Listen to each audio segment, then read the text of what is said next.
Finally, the N of my treason acronym as Jesus closes out the passage, verses 30 through 32. This is when you see the saints versus the ain'ts.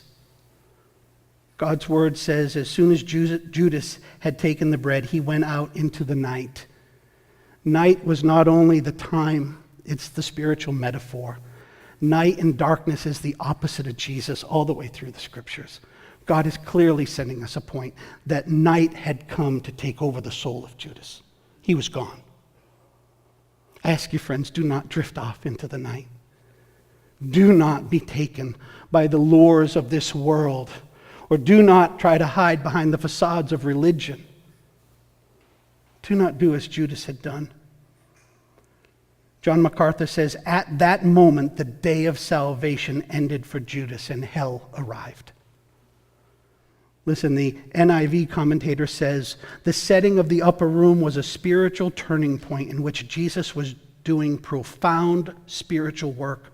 But at the same time, where God is most deeply at work, Satan's attack is that much more acute.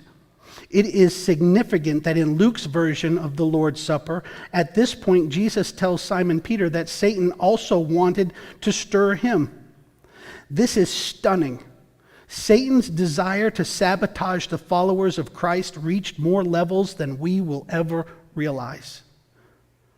Are those most intimately connected with Christ's life and work today similarly vulnerable? Judas is a parable and a warning. We read his story as insiders, thinking it depicts someone else.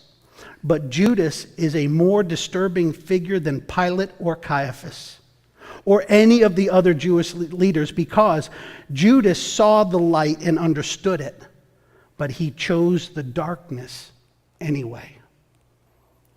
Friends, there are devils in the church.